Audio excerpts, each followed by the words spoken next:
નમસ્કાર નમસ્કાર નમસ્કાર વહાલા વિદ્યાર્થી મિત્રો, ટોપર બેચમાં આપનું હાર્દિક હાર્દિક સ્વાગત છે. કેમ છો વિદ્યાર્થી મિત્રો? તો વરસાદની ઠંડી ઠંડી સિઝનમાં મારા વહાલા વિદ્યાર્થી મિત્રો ફટાફટ જોડાઈ જાઓ, જેથી કરીને આપણે આપણો સરસ મજાનો વાણિજ્ય વ્યવસ્થા અને એમાં પણ જ્યારે વાત કરતા હોય ચેપ્ટર 2 એટલે કે ધંધાકીય સેવાઓ નંબર 1 અને ધંધાકીય સેવાઓ નંબર 1 એટલે કે આપણો પ્રિય વીમો. ઓકે, તો વીમા વિશે વાત કરીએ વિદ્યાર્થી મિત્રો. ગયા લેક્ચરમાં આપણે વીમાના સિદ્ધાંતો વિશે વાત કરી હતી. યસ ઓર નો વિદ્યાર્થી મિત્રો? તો વીમાના ટોટલ આપણે કેટલા સિદ્ધાંતો જોયા હતા બાળકો?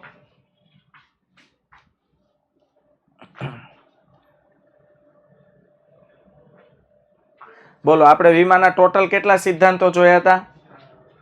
4.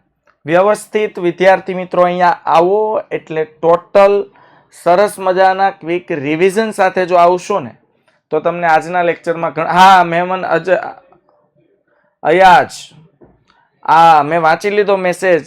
ઓકે, તો તમારે રેકોર્ડિંગ જોવા પડશે સમય કાઢીને. ત્યાં સુધી તમે અહીંયા સર્વ સ્ટુડન્ટ છું એટલે ઓકે, કાંઈ વાંધો નહીં, સમય કાઢીને તમારે રેકોર્ડેડ લેક્ચર તો જોવા પડશે. ઓકે, પણ અત્યારે જે લાઈવ લેક્ચર છે તમે બેફિકર અટેન્ડ કરી શકો છો, વ્યવસ્થિત ધ્યાન આપશો એટલે તમને બધું સમજાશે. પણ જેટલા બને એટલા જલ્દી તમારે રેકોર્ડેડ લેક્ચર જોવા પડશે. ચાલો, તો વિદ્યાર્થી મિત્રો વાત કરીએ ગયા લેક્ચરની. ગયા લેક્ચરમાં આપણે જોયું હતું વીમાના સિદ્ધાંતો, અને એક એક સિદ્ધાંત 2 અથવા 3 ગુણમાં પૂછાય છે, પર્ટિક્યુલર અલગ અલગ. દરેક સિદ્ધાંત 2 અથવા 3 ગુણમાં પૂછાય છે બાળકો, યાદ રાખજો. સંપૂર્ણ ભરોસાનો સિદ્ધાંત, નુકસાન વળતરનો સિદ્ધાંત, વીમા યોગ્ય હિતનો સિદ્ધાંત અને હક બદલાનો સિદ્ધાંત. આપણે જોયું હતું કે વીમામાં મેં તમને બહુ ડિટેલમાં સમજાવ્યું હતું. જેણે હજુ આ ચેપ્ટરમાં પહેલો લેક્ચર નથી જોયો વીમો એટલે શું, એ ખાસ પહેલા એ જોજો, તો તમને ખબર પડશે કે વીમો શું છે. વીમો કરવા માટે ફરીથી કહી દઉં, ઓછામાં ઓછી કેટલી 2 પાર્ટી હોવી જોઈએ? વીમો લેનાર અને વીમો ઉતારનાર. 2 પાર્ટી હોવી જોઈએ વિદ્યાર્થી મિત્રો, વીમો લેનાર અને વીમો ઉતારનાર. અને સંપૂર્ણ ભરોસાનો સિદ્ધાંત એટલે વીમો લેનાર પોતાની તમામ હેલ્થ કન્ડિશનની જાણ વીમો ઉતારનાર વ્યક્તિ એટલે કે વીમા કંપનીને કરશે, અને વીમા કંપની પોલિસી રિગાર્ડિંગ વિદ્યાર્થી મિત્રો, વીમા કંપની પોલિસી રિગાર્ડિંગ જે કંઈ પણ માહિતી હશે એ આપણી સાથે શેર કરશે. આને કહેવાય સંપૂર્ણ ભરોસાનો સિદ્ધાંત. બંનેને એકબીજા પર ભરોસો હોવો જોઈએ, એકબીજાને કોઈ પણ વાત છુપાવવાની નથી. ઓકે, ત્યાર પછી નુકસાન વળતરનો સિદ્ધાંત. નુકસાન વળતરનો સિદ્ધાંત એવો હતો કે તમે જે કંઈ પણ વસ્તુનો વીમો લીધો હોય બરોબર, એમાં તમને નુકસાન થશે, એ નુકસાન જેટલું વળતર આપવામાં આવશે. અને એ વીમાની પોલિસીની રકમ પ્રમાણે તમે 5 લાખનો વીમો લીધો હોય અને નુકસાન 3 લાખનું થાય વિદ્યાર્થી મિત્રો, તો તમને 3 લાખ પૂરેપૂરા મળવા પાત્ર છે. પણ 5 લાખનો વીમો લીધો હોય અને નુકસાન 7 લાખનું થાય તો મેં તમને એક ત્રિરાશિ પદ પણ શીખવાડ્યું હતું બાળકો. ઓકે, ત્રિરાશિ પદ પણ મેં તમને શીખવાડ્યું હતું, એ પ્રમાણે ગણતરી થાય છે. ત્યાર પછી આવે છે વીમા યોગ્ય હિતનો સિદ્ધાંત. એટલે વીમો લેનાર વ્યક્તિએ જે કોઈ પણ મકાનનો છે, પોતાની મશીનરીનો છે, પોતાના યંત્રોનો છે, જેનો પણ વીમો લીધો છે એ મિલકતમાં, એ વસ્તુમાં તેનું હિત હોવું જોઈએ. વીમા યોગ્ય હિતનો સિદ્ધાંત. અને છેલ્લે આવશે બાળકો હક બદલાનો સિદ્ધાંત. હક બદલાનો સિદ્ધાંત એવું કહે છે કે વીમા કંપની પાસેથી આપણે જે વસ્તુનો વીમો લીધો છે એ વસ્તુને જો કોઈ નુકસાન થાય અને નુકસાનનું વળતર વીમા કંપની આપે તો જે વસ્તુ છે એ વસ્તુ પરનો હક અધિકાર હવે કોનો થઈ જશે? વીમા કંપની. આપણે જોયું હતું કે ભાઈ કાર હોય તો કારનું એક્સિડન્ટ થયું હોય અને વીમા કંપની કારનો જો વીમો પ્રોવાઈડ કરતી હોય, ક્લેમ પાસ કરે, તો એ કારનો હક, માલિકી હક હવે આપણો રહેતો નથી. કોનો રહે છે બાળકો? વીમા કંપનીનો. ઓકે, આંશિક નુકસાન હોય તો તો આંશિક નુકસાન હોય તો આંશિક, જેમ કે તમારે જો ટુ વ્હીલ ભટકાણી હોય તો જે સ્પેર ટુ વ્હીલ નો તમે ઇન્સ્યોરન્સ લીધો હોય આઈસીઆઈસીઆઈ લોમ્બાર્ડમાંથી, બરોબર, તો જે સ્પેર પાર્ટ ખરાબ થઈ ગયા હોય અથવા તૂટી ગયા હોય એ વીમા કંપની દ્વારા નવા નાખવામાં આવશે. એટલે મતલબ નાખવામાં આવશે એજન્સી દ્વારા, પૈસા કોણ આપશે? વીમા કંપની. પણ એ જે તૂટેલા સ્પેર પાર્ટ છે એમાં હવે આપણો હક રહેતો નથી. આપણે એમ ન કહી શકીએ કે આ સ્પેર પાર્ટ આપો, કારણ કે એનું વળતર વીમા કંપની આપી દીધું છે. ઓકે, તો આ 4, 2 અથવા 3 ગુણમાં પૂછાતા વેરી મોસ્ટ ઇમ્પોર્ટન્ટ સિદ્ધાંતો છે. સંપૂર્ણ ભરોસાનો સિદ્ધાંત, નુકસાન વળતરનો સિદ્ધાંત, વીમા યોગ્ય હિતનો સિદ્ધાંત અને હક બદલાનો સિદ્ધાંત. આજે આપણે વિદ્યાર્થી મિત્રો વાત કરવાના છીએ વીમાના પ્રકારો. ચાલો, આપણને એટલી જ ખબર છે કે એક મેડિક્લેમ વીમો હોય અને એક જીવનનો વીમો હોય, લાઈફ ઇન્સ્યોરન્સ, બરોબર, એલઆઈસી. હા, અને એ જ ખબર છે કે એલઆઈસી એક જ કંપની છે કે જે વીમા આપે છે. પણ હા, Sahaj, I noted you are new student. Okay, so recorded lecture જોવાના. જેટલા પણ વિદ્યાર્થી મિત્રો નવા છે એને એક કામ પહેલા કરવાનું, રેકોર્ડેડ લેક્ચર જેટલા શક્ય બને ને એટલા જલ્દી જોઈ લેવાના છે. ક્લિયર થઈ ગયું?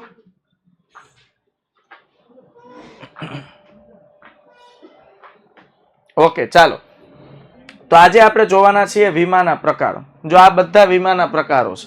હવે સાંભળજો બાળકો, વીમાના મુખ્ય 2 પ્રકાર છે. કોઈ એમ પૂછે કે વીમાના કેટલા પ્રકાર? તો 2. યાદ રાખજો. વીમાના બોલો કેટલા પ્રકાર છે? 2. વીમાના મુખ્ય કેટલા પ્રકાર છે બાળકો? 2. જીવનનો વીમો, ચાલો એનો મતલબ અહીંયા આવી જશે લાઈફ. જીવનનો વીમો એટલે એને કહેવાય લાઈફ ઇન્સ્યોરન્સ.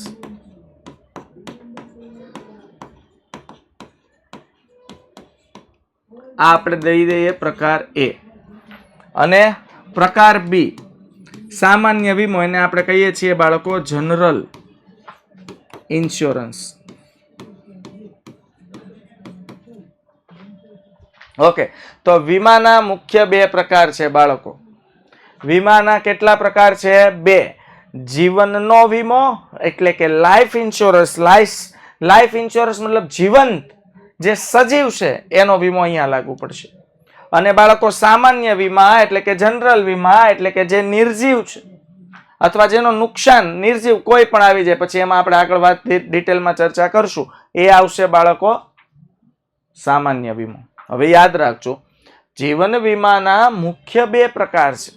જીવનનો જે વીમો છે એના બાળકો પાછા કેટલા પ્રકાર પડે છે? 2. જિંદગીનો વીમો. અચ્છા સાહેબ, આમાં શું હોય એ તો હમણાં આપણે ડિટેલમાં શીખવાના છીએ. એ તો પણ છે બંને જીવન સાથે સંકળાયેલા. તો જિંદગીનો વીમો. અને બીજો આવશે બાળકો હયાતીનો વીમો. હવે હયાતીનો વીમો એટલે શું? કે ભાઈ માણસ હાજર હોય ને વીમાના પૈસા મળે. અને જિંદગીનો વીમો એટલે શું? માણસનું મૃત્યુ થાય પછી વીમાના પૈસા મળે. આ કી પોઈન્ટ્સ કહી દીધો એકદમ શોર્ટમાં, કે કોઈ પણ વ્યક્તિએ વીમો લીધો હોય, વ્યક્તિના મૃત્યુ પછી તેના વારસદારને એટલે કે નોમિનીને વીમાના નાણાં મળે. વ્યક્તિનું મૃત્યુ થાય પછી. અને હયાતીનો વીમો શું છે બાળકો? વ્યક્તિ હાજર હોય તો, જીવિત હોય તો તે વ્યક્તિને ખુદને પૈસા મળે. અને જો વ્યક્તિ મુદ્દત પહેલા મૃત્યુ પામે, સમજો છો, તો એના વારસદારને પૈસા મળે. એટલે આમાં છે ને એક ફિક્સ હોય મુદ્દત નક્કી હોય. હવે મુદ્દત નક્કી હોય એટલે 2 ક્રાઇટેરિયા પડે બાળકો. જો મુદ્દત પહેલા વ્યક્તિ જીવિત હોય તો વ્યક્તિને ખુદને પૈસા મળે, જે વ્યક્તિનો વીમો લીધો હોય. તો મુદ્દત એટલે સમય. મુદ્દત પહેલા વ્યક્તિ જીવિત હોય તો બાળકો વીમો લેનાર વ્યક્તિને પૈસા મળે. તો વીમો લેનાર વ્યક્તિને પૈસા મળે. સમજાય છે? અને સમજો મુદ્દત પહેલા વ્યક્તિ ઉકલી જાય, હાલો,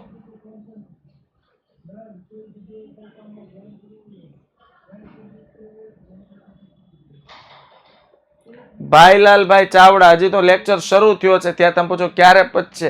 જો ભાઈ આપણો લેક્ચર 6:15 શરૂ થાય એટલે 7 વાગ્યા બેટા પૂરો થાય. તમે અહીંયા ભણવા માટે જો ફી ભરી છે તો તમારે અવશ્ય લાઈવ લેક્ચર આખો અટેન્ડ કરવો જોઈએ અને ત્યાર પછી હોમવર્ક પણ કરવું જોઈએ. સ્કૂલનું હોય કે અહીંનું હોય બધાને ન્યાય આપવો જોઈએ. એને જ કહેવાય એડજસ્ટમેન્ટ. અને એક વિદ્યાર્થીએ આ કરવું જ પડે જો સારા માર્ક્સથી સારા ટકાવારી લાવવી હોય તો. પછી મુદ્દત પહેલા વ્યક્તિ જીવિત હોય તો વીમો લેનાર વ્યક્તિને પૈસા મળે અને ચોક્કસ નક્કી કરેલી મુદ્દત પહેલા વ્યક્તિનું મૃત્યુ થાય.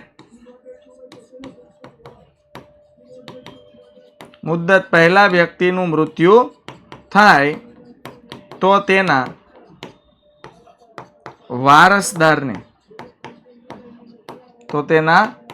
વારસદારને નાણાં મળે.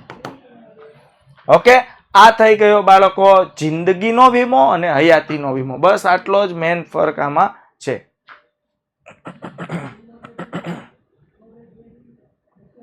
સમજાય છે આ કે ના?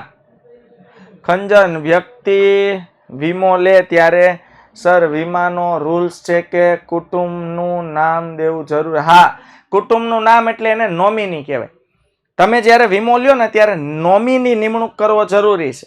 નોમિની એટલે તમારી હયાતી ન હોય તો વીમા કંપનીએ કોને પૈસા આપવા જોઈએ?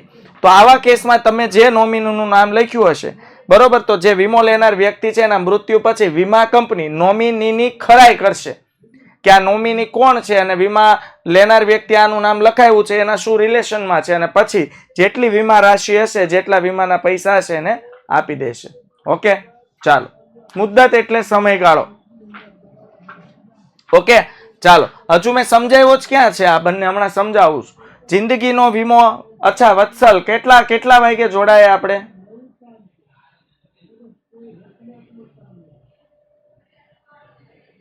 6:15. અચ્છા, ઓકે, ચાલો. આમાં શું ન સમજ પડી કયો? હાલો લખીને આપો, શું સમજ નથી પડી?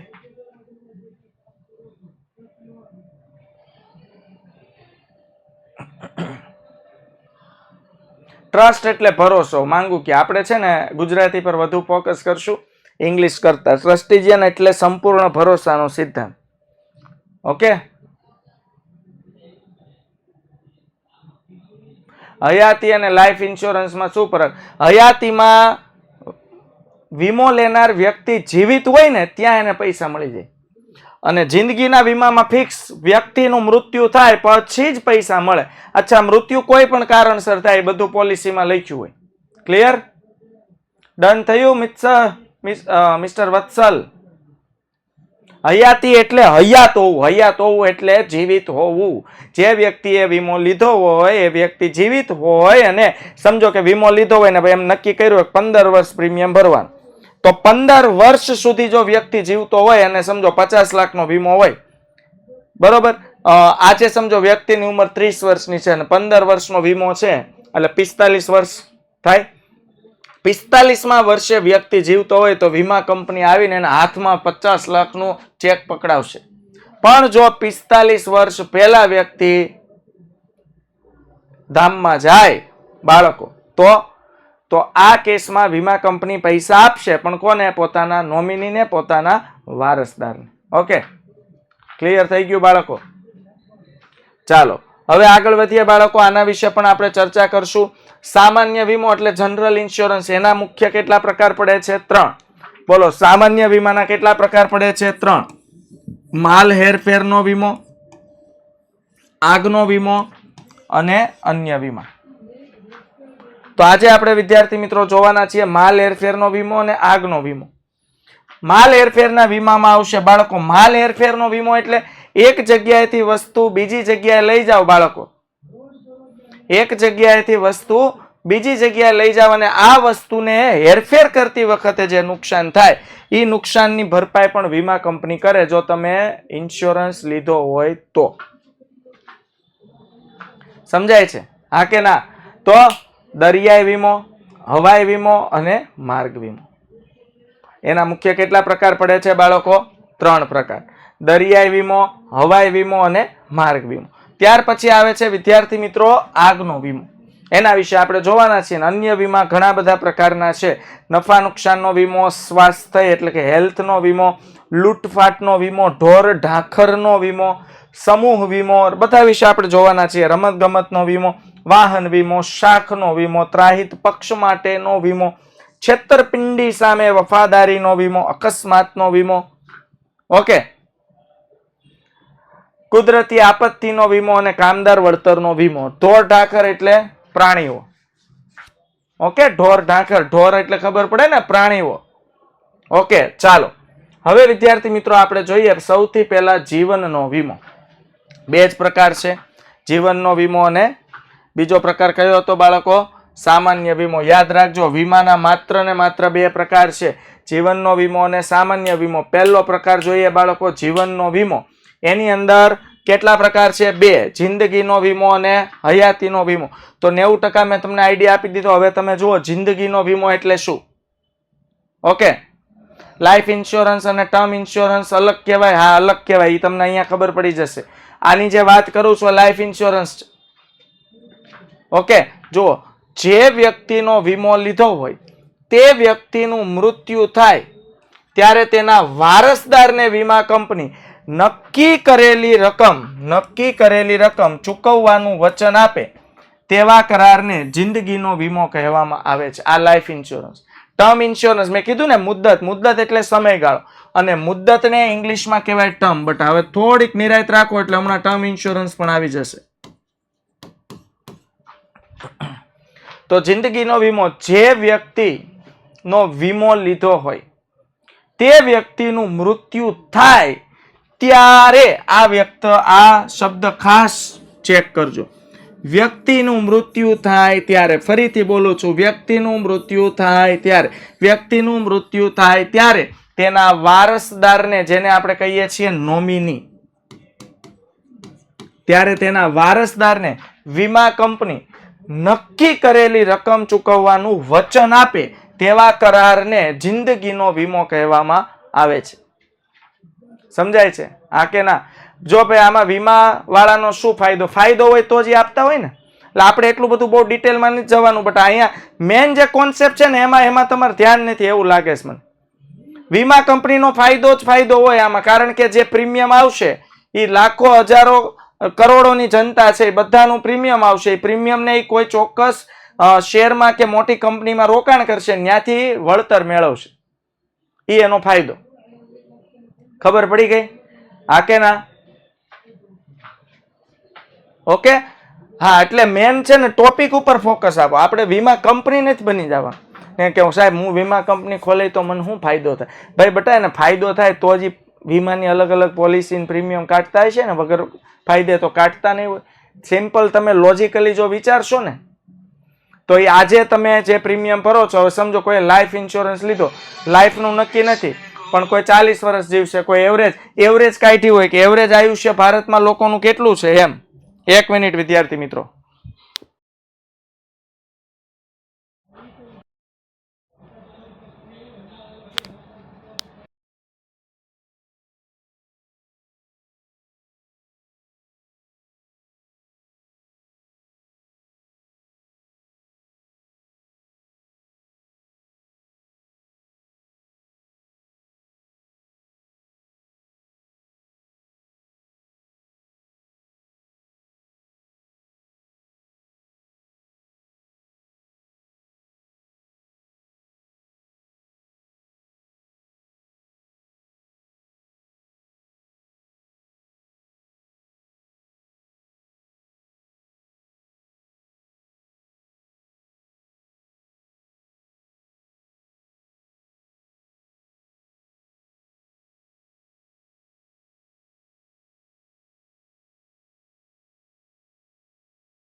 Okay, done.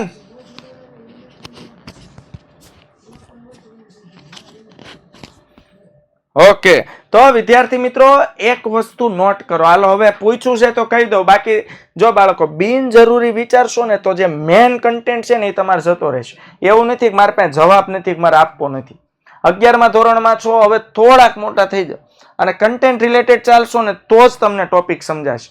અને મને પ્રોબ્લેમ એ આવે છે કે મારી સાથે બીજા ઘણા બધા અહીંયા વિદ્યાર્થી મિત્રો જોડાયેલા છે, એટલે કોઈ એકના બિનજરૂરી પ્રશ્નની પાછળ બીજા ઘણા બધાના એ પ્રશ્ન વાંધો ને. હાલો હવે તમે પૂછો છે એટલે કહી દો ભાઈ એને શું ફાયદો થાય. હવે એવરેજ આયુષ્ય હોય ફોર એક્ઝામ્પલ 60 વર્ષનું, તો 60 વર્ષનું એવરેજ આયુષ્ય છે, એનો મતલબ 90% લોકો એવા હોય કે જે 60 વર્ષ જીવી જાય, અને 10% લોકો એવા હોય જે 60 વર્ષ પહેલા મૃત્યુ પામે. કે એવરેજ એ લોકોએ આંકડાકીય માહિતી પરથી આ બધું નક્કી કર્યું હોય. બરોબર. હવે એ લોકો સમજો તમે 20 વર્ષના છો, 25 વર્ષના અથવા 30 વર્ષના છો, ત્યારે તમે જિંદગીનો વીમો લઈ લીધો છે. તો 30 વર્ષે તમે વીમો લીધો એટલે 60 વર્ષ સુધી તમને મુદ્દત સમયગાળો આપ્યો, તો તમે 30 પ્રીમિયમ ભરવાના છો. હવે 30 વર્ષ સુધીનું જે આ પ્રીમિયમ છે એ પ્રીમિયમની રકમ વીમા કંપની કોઈ અન્ય મોટી મોટી કંપનીઓના શેરમાં કે ડિબેન્ચરમાં કે બોન્ડમાં રોકાણ કરશે અને એમાંથી વળતર મેળવશે. અને છેલ્લે કદાચ તમારો વીમો પાસ પણ કરશે ને તો એની પાસે ઘણા બધા રૂપિયા વધશે. ઓકે, ચાલો તો બાળકો સાર્થક સાર્થક સાર્થક રીધમે જો મસ્ત જવાબ આવ્યો છે. ઓકે, હા બસ વેરી ગુડ વિદ્યાર્થી મિત્રો. આ છોકરાઓને કેમ સમજાવું કે ભાઈ હવે તમારે રજા લેક્ચર રહી ગયા છે તો એ તમારે જોવા પડશે ને, બરોબર. પણ ટાઈમ કાઢીને આપણે રેકોર્ડેડ લેક્ચર જોવા પડશે. ડન. ચાલો, તો જે વ્યક્તિનો વીમો લીધો હોય તે વ્યક્તિનું મૃત્યુ થાય ત્યારે અહીંયા શબ્દ પર ફોકસ કરજો. જે વ્યક્તિનો વીમો લીધો હોય તે વ્યક્તિનું મૃત્યુ થાય ત્યારે તેના વારસદારને વીમા કંપની નક્કી કરેલી રકમ ચૂકવવાનું વચન આપે એને કહેવાય જિંદગીનો વીમો. એટલે એક વસ્તુ ફૂલ એન્ડ ફાઇનલ થઈ ગઈ કે જિંદગીના વીમામાં વ્યક્તિનું મૃત્યુ થાય પછી તેના વારસદારને પૈસા મળશે, જે ઓલરેડી મેં તમને અહીંયા સમજાવી દીધું છે. ડન. વીમો ઉતરાવનાર વ્યક્તિ નક્કી કરેલ પ્રીમિયમ નક્કી કરેલા સમયાંતરે આજીવન ભરે છે. આજીવન એટલે જીવે ત્યાં સુધી. આને કહેવાય જિંદગીનો વીમો. વ્યક્તિએ કે જેણે પોતાના જીવનનો વીમો લીધો છે તે વ્યક્તિ જીવે ને ત્યાં સુધી મેન્સી બટા રેકોર્ડેડ લેક્ચર જોવાની ટેવ પાડો. તમને કરાર એટલે શું નથી ખબર, એનો મતલબ તમે રેકોર્ડેડ લેક્ચર જોયા નથી. તો પેલા એ જોઈને આવો તો કંઈક નવા ચેપ્ટરમાં ખબર પડશે. અને બીજા ચેપ્ટરના કઈ વધારે લેક્ચર નથી ગયા. પહેલા ચેપ્ટરના રેકોર્ડેડ લેક્ચર જોતા તમારે 2-5 દિવસ અઠવાડિયું જાય, પણ બીજા ચેપ્ટરના 2 લેક્ચર તો જોઈને બેસી જ શકાય. જો જોયા હોય તો આમાં તમને બહુ ઘણી બધી ખબર પડશે. તો જીવે ત્યાં સુધી યાદ રાખજો. વીમો ઉતરાવનાર વ્યક્તિ નક્કી કરેલ પ્રીમિયમ નક્કી કરાયેલા સમયાંતરે અને આજીવન ભરે છે. આજીવન જીવે ને ત્યાં સુધી પ્રીમિયમ ભરવાનું. બાળકો જીવે ને ત્યાં સુધી પ્રીમિયમ ભરવાનું યાદ રાખજો. ખબર પડી ગઈ. અને વ્યક્તિ તો સાહેબ આમાં સેફટી કોની? પરિવારની. વ્યક્તિ મૃત્યુ પામશે તો એના પરિવારને વીમા કંપની પૈસા આપશે. જિંદગી અમૂલ્ય છે. હાલો, એ તો અહીંયા શું કહેવા માંગે? જિંદગી અમૂલ્ય છે. બોલો, જીવનની કોઈ કિંમત નક્કી કરી શકાતી નથી. તો હવે હમણાં તમને પ્રશ્ન થાય સાહેબ તો આનો વીમો કેટલાનો હોય? 5 લાખનો હોય, 50 લાખનો હોય, 1 કરોડનો હોય, 2 કરોડનો હોય, 5 કરોડનો હોય, 50 કરોડનો હોય. અચ્છા સાહેબ પ્રીમિયમ કેટલું હોય? તો સાંભળો સાહેબ, તમે કેવો વીમો નક્કી કરો છો? તમારા જીવનની કિંમત તમે કેટલી આંકો છો? યાદ રાખજો. બરોબર, એ વીમાની કિંમત નક્કી થાય. હું એમ કહું કે ભાઈ મારા જીવનની કિંમત 5 કરોડ તો હોવી જ જોઈએ, તો હું વીમા કંપની પાસેથી 5 કરોડનો વીમો લઈશ અને 5 કરોડનું જે પ્રીમિયમ થતું હશે મારે દર વર્ષે હું જીવું ને ત્યાં સુધી વીમા કંપનીને ભરવાનું. આઈડિયા આવે છે? એટલે અહીંયા લખ્યું છે બાળકો કે જિંદગી અમૂલ્ય છે, તેથી તેની કિંમત નક્કી થઈ શકતી નથી. જિંદગી અમૂલ્ય છે તેથી તેની કોઈ કિંમત નક્કી થઈ શકતી નથી.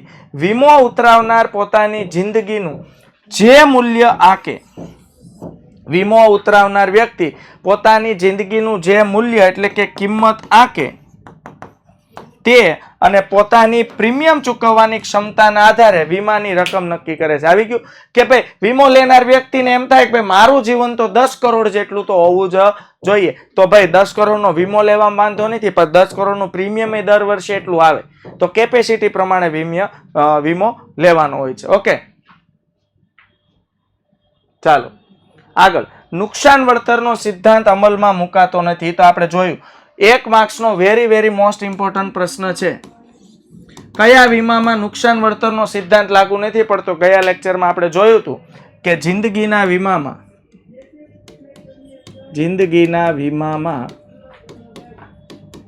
નુકસાન વળતરનો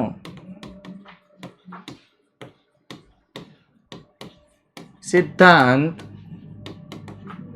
લાગુ પડતો નથી. યાદ રાખજો, જિંદગીના વીમામાં નુકસાન વળતરનો સિદ્ધાંત લાગુ પડતો નથી. હવે એમ ન પૂછતા સાહેબ નુકસાન વળતર એટલે શું, તો ગયા લેક્ચરમાં આપણે સમજાવ્યું હતું કે જિંદગીના વીમામાં નુકસાન વળતરનો સિદ્ધાંત બાળકો અમલમાં મુકાતો નથી, કે ભાઈ નુકસાન થયું હોય એટલા જ રૂપિયા આપવાના, એવું ન હોય.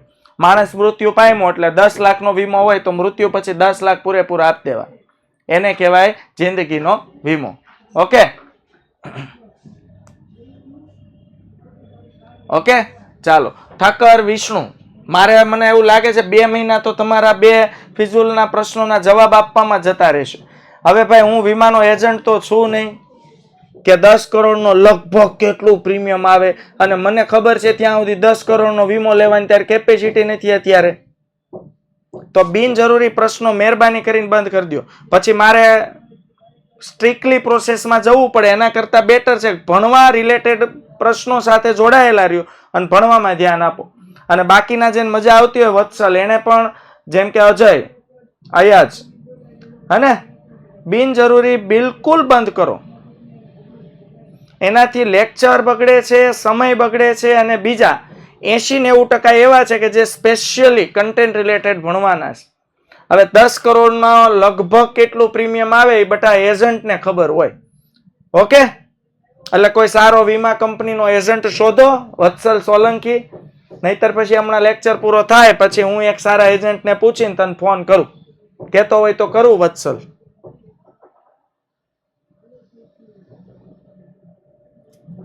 બોલો. હા, વ્રજ સોરઠિયા, ના બેટા આપણે ધ્યાન રાખવું પડશે ને, બધાએ ફી ભરી છે, મારે બધાનું ધ્યાન રાખવાનું છે.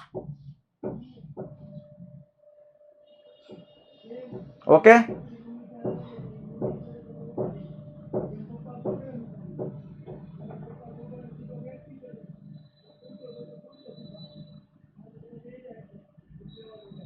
જેને પૂછ્યું એનો હું કઈ વત્સલ કઈ સમજાણું ને બેટા. વિષ્ણુએ પ્રશ્ન પૂછ્યો હતો.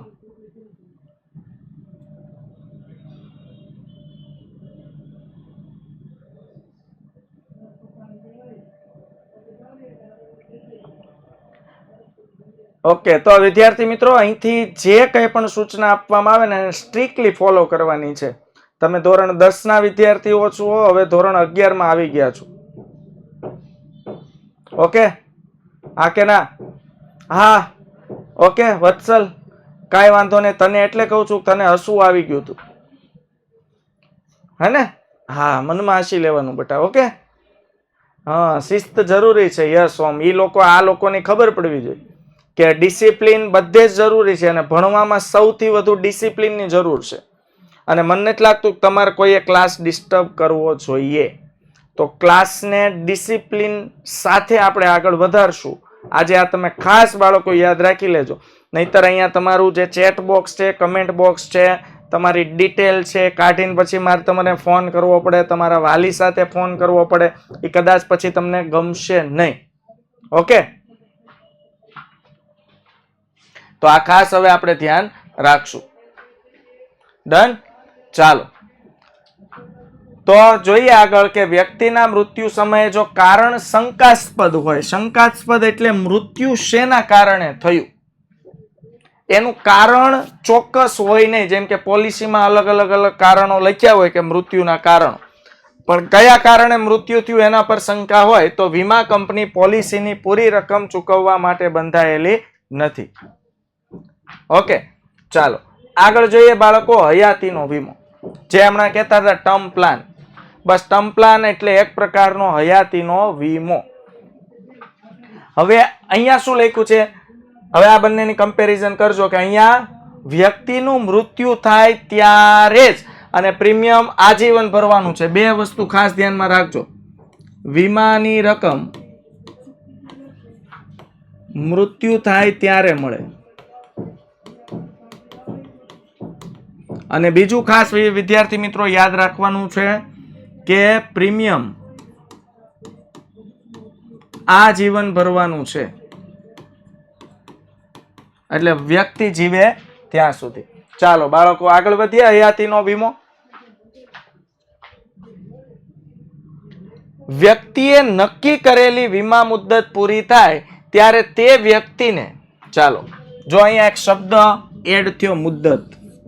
મુદ્દત એટલે સમયગાળો. વીમો જ્યારે લેવામાં આવે ને ત્યારે સમયગાળો નક્કી હોય છે બાળકો. વીમો જ્યારે લેવામાં આવે ત્યારે સમયગાળો નક્કી હોય છે, એને કહેવાય મુદ્દત. અને આ મુદ્દત પૂરી થાય ત્યારે તે જ વ્યક્તિને, એટલે કે જે વ્યક્તિએ પોતાનો વીમો લીધો હોય, અથવા નક્કી કરેલી મુદ્દત પૂરી થાય તે પહેલા જો વ્યક્તિનું મૃત્યુ થાય તો તેના વારસદારને નક્કી કરેલી વીમા કંપની રકમ ચૂકવવાનું વચન આપે તેવા વીમા કરારને હયાતીનો વીમો કહે છે. સમજો એક 30-25 વર્ષનો વ્યક્તિ, સમજજો, જેનું નામ આપણે લઈ લઈએ રાહુલ. હાલો, તો રાહુલ નામનો વ્યક્તિ, હાલ એની ઉંમર 25 વર્ષની છે. એણે વિદ્યાર્થી મિત્રો 70 વર્ષનો વીમો લીધો. 70 વર્ષ એટલે આ મુદ્દત.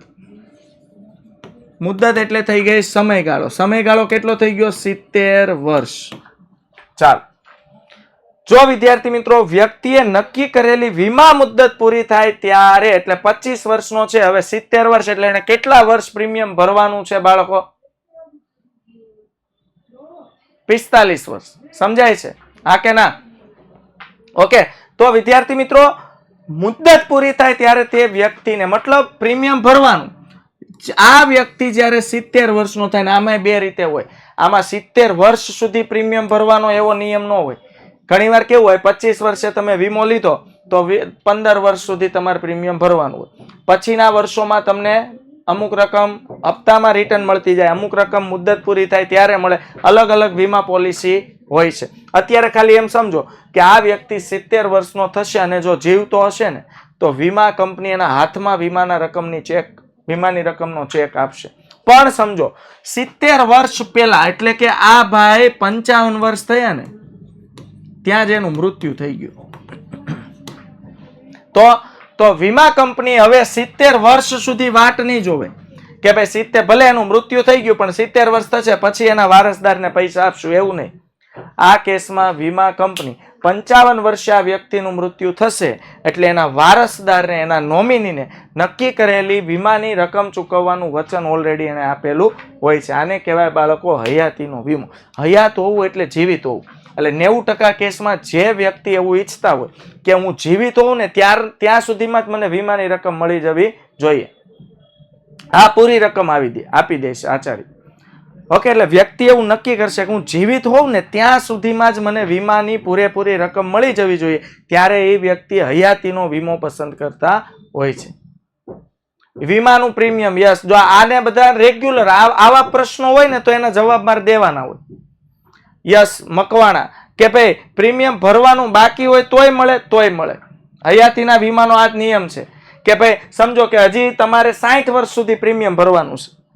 સમજો 25 વર્ષની ઉંમરે તમે વીમો લીધો, 60 વર્ષ સુધી તમારે પ્રીમિયમ ભરવાનું છે અને 70 વર્ષની મુદ્દત છે. એનો મતલબ એવો થયો 70 વર્ષ પછી જો તમે જીવી ગયા એટલે વીમા કંપની તમારા હાથમાં 70મા વર્ષે પૈસા આપી દેશે. પણ જો 55મા વર્ષે તમે મૃત્યુ પામ્યા એટલે કે 5 વર્ષનું તો હજુ પ્રીમિયમ પણ ભરવાનું બાકી છે, તો પણ એના વારસદારને પૂરેપૂરી રકમ મળશે. ઓકે, ક્લિયર થઈ ગયું? હા કે ના? હા, વીમો લીધો અને 1 મહિનામાં મૃત્યુ થાય તોય મળે. એને તો હયાતીના વીમા કહેવાય. સમજ પડે? કારણ કે માણસનું મૃત્યુ ક્યારે થાય ને નિશ્ચિત હોતું નથી. ચાલો આ વચનના બદલામાં અવેજ તરીકે વીમો ઉતરાવનાર વ્યક્તિ નક્કી કરેલ પ્રીમિયમની રકમ નક્કી કરેલા સમયાંતરે નક્કી કરેલી વીમા મુદ્દત સુધી ભરે છે. મેં કીધું ને પ્રીમિયમ ભરવાની મુદ્દત હોય. જો આખો ઉદાહરણ જો તમે યાદ રાખશો ને તો તમને ઘણું સમજાઈ જશે. વીમો 70 વર્ષનો છે, પ્રીમિયમ ભરવાનું છે 60 વર્ષ સુધી. યાદ રાખજો, બરોબર. તો આ જોઈ લો, વીમાની મુદ્દત નક્કી થઈ ગઈ, પ્રીમિયમ ભરવાની. ક્લિયર થઈ ગયું? હા કે ના? ના, વારસદારે કોઈ પ્રીમિયમની રકમ ભરવાની નથી. સામાન્ય વીમો. હવે બાળકો વીમાનો બીજો પ્રકાર છે સામાન્ય વીમો. સામાન્ય વીમાના કેટલા પ્રકાર છે? 3. યાદ રાખજો, સામાન્ય વીમાના બાળકો કેટલા પ્રકાર છે? 3. સામાન્ય વીમાના કેટલા પ્રકાર છે? 3. તો પહેલો પ્રકાર છે માલની હેરફેરનો વીમો, બીજો પ્રકાર છે આગનો વીમો અને ત્રીજો પ્રકાર છે અન્ય સામાન્ય વીમો. ચાલો, તો પહેલું આપણે જોયું જિંદગીનો વીમો, જીવનનો વીમો. એના 2 પ્રકાર આપણે જોઈ લીધા, જિંદગીનો વીમો અને હયાતીનો વીમો. હવે આપણે બીજો પ્રકાર જોઈશું બાળકો, સામાન્ય વીમો. અને સામાન્ય વીમાના કેટલા પ્રકાર આપણે જોયા હતા? ઓકે, તો સામાન્ય વીમાના 3 પ્રકાર છે, માલ હેરફેરનો વીમો, આગનો વીમો અને અન્ય વીમા. એટલે વીમાના મુખ્ય 2 પ્રકાર છે, જિંદગીનો વીમો અને જીવનનો વીમો. અને બાળકો યાદ છે કે નહીં? આમાં પ્રશ્નો આપો, ઉતાવળ કરો. તો વીમાના મુખ્ય 2 પ્રકાર છે, જીવનનો વીમો અને સામાન્ય વીમો. જીવન વીમાના 2 પ્રકાર આપણે જોયા, જિંદગીનો વીમો અને હયાતીનો વીમો. ઓકે, અને સામાન્ય વીમાના 3 પ્રકાર છે, માલની હેરફેરનો વીમો અને આગનો વીમો અને સામાન્ય વીમો. આ 3 માંથી 2 આપણે આજે જોવાના છીએ. છેલ્લે સુધી જોડાયેલા રહેજો. ઓકે, માલની હેરફેરનો વીમો જોઈએ. પહેલો પ્રકાર બાળકો, માલને એક સ્થળેથી બીજા સ્થળે લઈ જતા તેને પૂર્ણ કે આંશિક, જો પૂર્ણ એટલે ખબર, પૂરેપૂરો માલ,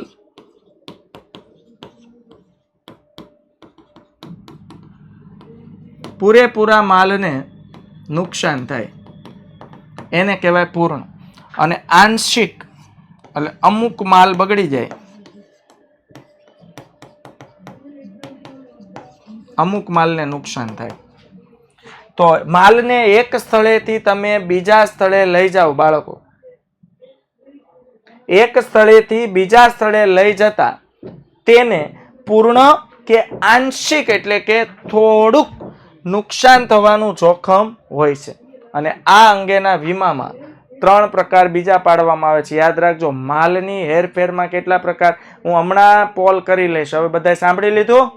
ઓકે, તો માલની હેરફેરના વીમામાં કેટલા પ્રકાર આવે છે? 3. માલની હેરફેરના વીમામાં કેટલા પ્રકાર આવે છે? 3. પહેલું આવશે દરિયાઈ વીમો, પછી આવશે હવાઈ વીમો અને ત્રીજું આવશે માર્ગ વીમો અથવા રેલવે રસ્તા વીમો. માર્ગમાં એટલે બધું આવી ગયું. માર્ગ એટલે પછી તમે ટ્રકથી માલ મોકલતા હો કે રેલવેથી મોકલતા હોય, માર્ગ વીમામાં એ બધું આવી જાય. તો માલ હેરફેર મુખ્ય 3 પ્રકારે આપણે કરીએ છીએ. દરિયાઈ માર્ગ મારફતે ઇમ્પોર્ટ એક્સપોર્ટ, એક દેશમાંથી બીજા દેશમાં માલ મોકલીએ છીએ. પછી હવાઈ, પ્લેન મારફતે, ઓકે, એક જગ્યાએથી બીજા દેશમાં આપણે માલ મોકલીએ છીએ. માર્ગ વીમો એટલે દેશની અંદર અથવા એક દેશમાંથી બીજા દેશમાં આપણે માર્ગસ્થ રીતે, ઓકે, રોડ રસ્તા દ્વારા અથવા ટ્રેન દ્વારા વસ્તુની હેરફેર કરીએ છીએ. અને આવી રીતે બાળકો હેરફેર કરતી વખતે જે નુકસાન થાય, પછી માલને પૂરેપૂરું નુકસાન થાય કે આંશિક નુકસાન થાય, જો આપણે વીમો લીધો હોય તો આપણા જે માલને નુકસાન થાય એ માલનું વીમાનું કવર કોણ આપશે? વીમા કંપની. આપણી નુકસાનીનું શું આપશે? વળતર. એને નુકસાનીનું વળતર કહેવાય. ચાલો પહેલા જોઈએ દરિયાઈ વીમો. બાળકો તમે જુઓ, દરિયામાં મોટા મોટા જહાજો હોય, તમે ઇમેજિન નહીં કરી શકો. આ જે કન્ટેનર ભરેલા જહાજ હોય ને, તમે પછી ગૂગલ ફ્રી થઈને ગૂગલ સર્ચ કરજો. એક કન્ટેનરમાં 15,000 એક જહાજમાં 15,000 કન્ટેનર હોય. તમને એમ થાય સાહેબ આ, કારણ કે આપણે નજીકથી આટલા મોટા જહાજ ક્યારે જોયા જ નથી. આ બહુ મોટા મહાન વિશાળકાય જહાજો હોય અને એમાં બહુ મોટી બિલ્ડિંગ ખડકાણી હોય ને, એમાં આખા મોટા કન્ટેનર ખડકી દીધા હોય. હવે સ્વાભાવિક છે, દરિયાઈ માર્ગેથી વિદેશમાંથી આપણા દેશમાં માલ ઇમ્પોર્ટ કરવો હોય બાળકો, તો કઈ વિદેશ આવ નજીક નથી અને એ પાછું દરિયાઈ માર્ગ મારફત. તો એવું નથી 5 કન્ટેનર લઈ આવ્યા ને પછી અઠવાડિયા પછી વળી પાછું એક જહાજ જાય ને બીજા 10 કન્ટેનર લઈ આવશે, એવું ન હોય. એક સાથે બાળકો 15,000 20,000 કન્ટેનર હોય. હવે દરિયો એટલે જોખમ. પાણીમાં સૌથી વધુ તાકાત છે. ગમે એટલું મોટું ને હેવી જહાજ હોય, જો પાણીમાં તુફાન આવે ને ધારે તો આ જહાજને ડૂબાડી દે. હાલો, અને જહાજ ડૂબી જાય. વિદ્યાર્થી મિત્રો હાલો, સમજાય છે? યસ ઓર નો? હા, ઓકે, જાગો છો. તો જહાજ ડૂબી જાય તો આમાં રહેલો માલ જે છે પાણીમાં ડૂબી ગયો એટલે ત્યાં મધ દરિયે પછી કઈ ત્યાં ગોતવાનું નીકળવાનું હોય. હાલો, ઓકે. તો આવા કેસમાં જો સમજો હું ઇમ્પોર્ટ કરું છું, સમજો કે હું ચાઇનાથી કોઈ માલ મંગાવું છું, બરોબર, દરિયા મારફતે, અથવા હું લંડનથી કોઈ માલ મંગાવું છું દરિયાઈ માર્ગ મારફતે. હવે મારો જે માલ આવતો હતો ને એનો મેં ઓલરેડી વીમો લઈ રાખ્યો. સમજો કે મારો જે માલ આવતો હતો ને એ 50 લાખનો માલ હતો, એટલે મેં એનો નુકસાનીનો વીમો લઈ રાખ્યો હતો અને પ્રીમિયમ ભરી દીધું હતું. જો દરિયાઈ માર્ગ મારફતે માલ આવતો હોય અને જો નુકસાની થશે, જો 30 લાખની નુકસાની થશે તો વીમા કંપની મને 30 લાખ આપશે. 50 લાખની નુકસાની થશે તો વીમા કંપની મને 50 લાખ આપશે. પણ નુકસાની નહીં થાય ને એમ કેમ મારો માલ મારા સુધી પહોંચી જશે તો વીમા કંપની મને 1 પણ રૂપિયો નહીં આપે, પણ મારું પ્રીમિયમ જશે. એ તો ભાઈ મારે જાતું કરવું પડે, પણ મને સેફટી કેટલી મળી જુઓ. કારણ કે દરિયામાં એવું થાય કે દરેક વખતે નુકસાન નથી થતું, પણ કોઈ એક વખતે જો થાય તો બેન્ડ વાગી જાય ને, ઘણું બધું નુકસાન થાય. સમજાય છે? ક્લિયર થાય છે? મોસ્ટ ઓફ વિદ્યાર્થી મિત્રો ચોટે છે. Yes or no? No. Okay, very good. ચાલો, તો વિદ્યાર્થી મિત્રો દરિયાઈ માર્ગે માલ મોકલવાનું ઘણું સસ્તું છે. સસ્તું એટલે છે કે એક કન્ટેનરમાં, એક જહાજમાં 15,000 કન્ટેનર આવે. અને તમે છે ને રોડ રસ્તા ઉપર ઓલા કન્ટેનર જાતા હોય, એ કન્ટેનર તમે જોયા હશે, સમજાય છે? તો એ કન્ટેનર જો બાળકો તમે ચેક કર્યા હોય તો કેટલું મોટું ટ્રક પાછળ કન્ટેનર, એવા 15,000 કન્ટેનર હોય. એટલે એક સાથે ઘણો બધો માલ આવે એટલે સસ્તું પડે. પરંતુ વિલંબકારી, વિલંબ એટલે સમય માગી લે.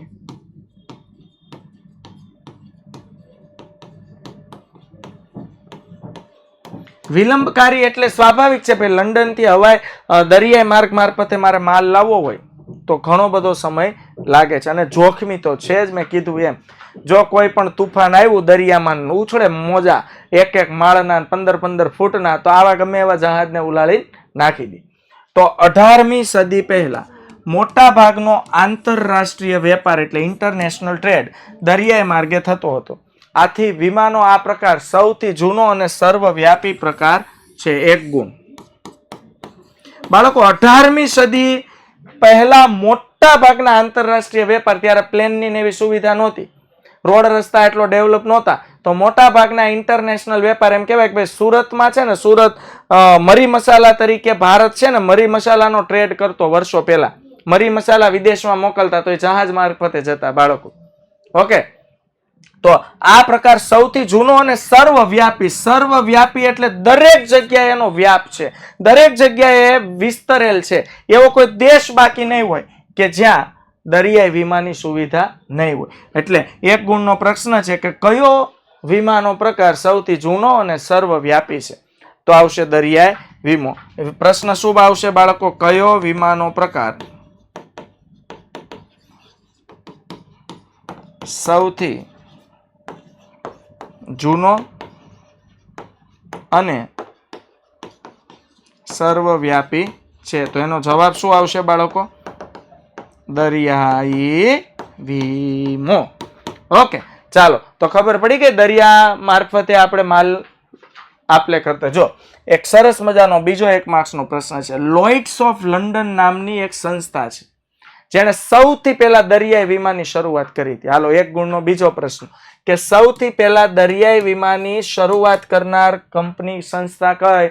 લોઇડ્સ ઓફ લંડન. જો આપણે ઓલા લોઇડ ના એસી નહીં આવતા, બસ એ સ્પેલિંગ છે, લોઇડ્સ ઓફ લંડન, કે જેણે સૌથી પહેલા દરિયાઈ વીમાની શરૂઆત કરી હતી. યાદ રાખજો, દરિયાઈ વીમાની વાત થાય છે. આ સંસ્થાએ 325 વર્ષથી પણ વધારે સમયથી પોતાની વિશ્વસનીયતા જાળવી રાખી છે.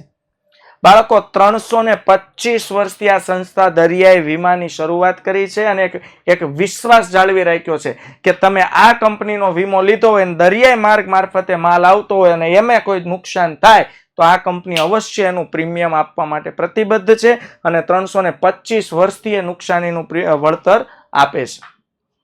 સમજાય છે? ત્યાર પછી હવાઈ વીમો. સૌથી મોંઘું પ્રીમિયમ હોય ને તો આમાં હોય, સૌથી મોંઘું, કારણ કે પ્લેનમાં મોકલવાનું છે. હાલો, ઓકે. અને પ્લેનમાં મેં કીધું એમ ઓલા 15,000 કન્ટેનર એક દરિયાઈ જહાજમાં સમાઈ જાય, પણ એવા 15,000 કન્ટેનર પ્લેનમાં સમાય નહીં. એટલે ઓછા માલની હેરફેર થાય ખૂબ ઝડપી. જોઈ લો, સૌથી ઝડપી માલ હેરફેરનું સૌથી ઝડપી માધ્યમ આ છે બાળકો. તો 19મી સદીના ઉત્તરાર્ધ, 19મી સદીના, હા આપણે લઈ શકીએ વીમો. 19મી સદીના ઉત્તરાર્ધ એટલે 19મી સદી પૂરી થવાની તૈયારી હતી ત્યારે હવાઈ માર્ગે માલ મોકલવાનું શરૂ થતા હવાઈ વીમાની શરૂઆત થઈ. કારણ કે પ્લેન આવ્યા નવા 19મી સદીમાં. એટલે 19મી સદી પૂરી, 19મી સદી એટલે 1901, 1902, 1998, 1999, આ 19મી સદી કહેવાય. આ સદીનો ઉત્તરાર્ધ એટલે 19મી સદી પૂરી થવાનો સમય આવ્યો ને ત્યારે હવાઈ વીમાની શરૂઆત થઈ. હવાઈ વાહન વ્યવહાર ખૂબ જ ઝડપી પરંતુ ખૂબ જ ખર્ચાળ છે અને જોખમી તો બહુ જ છે. ઓકે, હવાઈ વાહન વ્યવહાર સૌથી ઝડપી, હાલો સૌથી ઝડપી હવાઈ અને સૌથી ખર્ચાળ. આથી હવાઈ વાહન વ્યવહાર મારફતે કિંમતી અને ઓછા વજનના માલની હેરફેર થાય છે. જોઈ લો, હવે પ્લેનમાં માલ મોકલવો છે, સ્વાભાવિક છે આપણે દરિયાઈ માર્ગ મારફતે મોટા મોટા કન્ટેનર ને ટન મોઢે માલ મંગાવતા હોય તો એ આવી જાય જહાજ, પણ વિમાનમાં ન આવે. લોડ વધી જાય, વિમાન ઉડે જ નહીં. આપણા ઘરે ઓલી લિફ્ટ હોય એમાં 10 જણાની કેપેસિટી હોય, 11મો જણો આવે એટલે લિફ્ટ ના પાડી દે કે નહીં જાવ ભાઈ, ઉપર નહીં જવાય આપણાથી. સમજાય છે? હા કે ના? યસ ઓર નો? હા, સોરી, 19મી સદી એટલે 1801, 1802, હા સોરી, 20મી સદી એટલે 1901, 1902, 19મી સદી એટલે 1801, 1802, 1899. Okay, clear? યસ. 19મી સદી એટલે 1818મી પૂરી થાય અને 1801 શરૂ થાય ને એ 19મી કહેવાય. આપણે ઓલું ક્રિકેટમાં કેમ ઓવર હોય, 6.1 હોય તો એ 6ઠ્ઠી ઓવર નો હાલતી હોય, 7મી હાલતી હોય. સમજાય છે? સદીમાં પણ એવું જ હોય. ઓકે, ચાલો. તો બાળકો, કિંમતી વસ્તુ એટલે જો સોના, ચાંદી, હીરા, માણેક, મોતી, આવી કિંમતી વસ્તુ જે વજનમાં હલકી છે પણ કિંમતી, એટલે કિંમતમાં તમે જુઓ કે એક જહાજમાં માલ આવતો હોય એના કરતા વધુ કિંમત એની હોય. તો આવી વસ્તુની હેરફેર માટે હવાઈ વીમાની સુવિધા હોય છે. દરિયાઈ અને માર્ગ વીમાની સરખામણીમાં હવાઈ વીમાના પ્રીમિયમના દર ઊંચા હોય છે. હાલો, કયા વીમામાં પ્રીમિયમના દર ઊંચા હોય છે? હવાઈ વીમામાં. સૌથી વધુ જોખમ પણ છે અને સૌથી કિંમતી સામાન હવાઈ માર્ગ મારફતે ટ્રાન્સફર થતો હોય છે એટલે એના પ્રીમિયમ પણ કેવા હોય છે? ઊંચા. અને છેલ્લે બાળકો આપણે જોઈ લઈએ માર્ગ વીમો. જોઈ લે, હાલો આગનો વીમો કાલે રાખશું. ઓકે, હવે માર્ગ વીમો એટલે સિમ્પલ સમજાય. જો માર્ગ વાહન વ્યવહારમાં જમીન માર્ગ અને રેલવે માર્ગનો સમાવેશ થાય. જમીન માર્ગ એટલે મસ્ત હાઈવે ઉપર, નેશનલ હાઈવે 8 ઉપર ટ્રક તમે જોવો ને ટુણુન ટુણુન ટુણુન ટુણુન હોર્ન વગાડતા વગાડતા દોડતા જતા હોય, જમીન માર્ગ. અને રેલવે માર્ગ એમાં ક્યાંય ટ્રાફિક નડતો નથી, એ પાટા ઉપર કુચુકડું કુચુક કુચુડ કુચુડ એવી રીતે ટ્રેન હલી જતી હોય ને, રેલવે માર્ગ. તો જમીન તથા રેલવે માર્ગની હેરફેરના જોખમમાં ખાસ કરીને ચોરી, લૂંટફાટ, માલ હેરફેરનું નુકસાન વગેરે જોવા મળતું હોય છે. જો હું તમને એક સિમ્પલ ઉદાહરણ આપું, તમે આ મૂવી જોયું હશે, રણવીર સિંહ છે અને અર્જુન કપૂર છે. તો એ લોકો શું કરે, રેલવે માર્ગ મારફતે જ્યારે કોલસાની હેરફેર થતી હોય ત્યારે કોલસાની ચોરી કરે. એટલે આ રીતે રેલવે માર્ગ મારફતે વિદ્યાર્થી મિત્રો શું થાય, મોટા ભાગે જે માલની હેરફેર થતી એમાં ચોરી, લૂંટફાટનો ભય વધારે હોય. ઓકે, અને માલની હેરફેર વખતે કોઈ કુદરતી જોખમ આવી પડ્યું, વરસાદ આવી પડ્યું, તો એવો માલ જો ટ્રાન્સફર થતો હોય તો પણ માલને નુકસાન થવાનું જોખમ હોય. ઓકે, તો આ ગુંડે મૂવી જે છે એ તમે જોયું હોય તો એમાં શું કરે, આખે રેલની જે બોગી હોય બરોબર, એમાંથી કોલસો ચોરી લે. તો મારો માલ જો રેલવે માર્ગ મારફતે ટ્રાન્સફર થતો હોય તો અહીંથી મેં મોકલો હોય 50 ટન અને પહોંચીને ત્યાં સામેવાળાને ત્યાં નીકળે 40 ટન, તો 10 ટનનો તો મારો માલનું નુકસાન થયું. તો આ જો વસ્તુનો મેં વીમો લઈ લીધો હોય, ચોરી, લૂંટફાટ, તો વીમા કંપની મને, હું નિયમિત પ્રીમિયમ ભરું છું, તો વીમા કંપની આ નુકસાનીનું વળતર મને ચૂકવવા માટે બંધાયેલી છે. અને આવા જોખમોની સામે રક્ષણ મેળવવા માર્ગ વીમો ખાસ લેવામાં આવે છે. એટલે માર્ગ વીમો એટલે માર્ગ, જમીન માર્ગ હોય કે રેલવે માર્ગ હોય, આ જમીન માર્ગ કે રેલવે માર્ગ મારફતે આપણી વસ્તુ જો એક જગ્યાએથી બીજી જગ્યાએ ટ્રાન્સફર થતી હોય અને એમાં કોઈ નુકસાન થાય તો વીમા કંપની નુકસાનનું વળતર આપવા માટે આપણને બંધાયેલી છે. ઓકે વિદ્યાર્થી મિત્રો, આગનો વીમો કાલે જોઈશું. ઘણો બધો ખાસો સમય થઈ ગયો છે. તો વીમાના પ્રકારો વ્યવસ્થિત વાંચીને મોઢે કરી લખવા. ચાલ્યા એટલા. ઓકે ચાલો, તો ફરીથી આવતીકાલે આગનો વીમો અને સામાન્ય વીમાની વાત કરશું. ત્યાં સુધી આવજો. Bye bye, take care, C you. જય હિન્દ, ભારત માતા કી જય.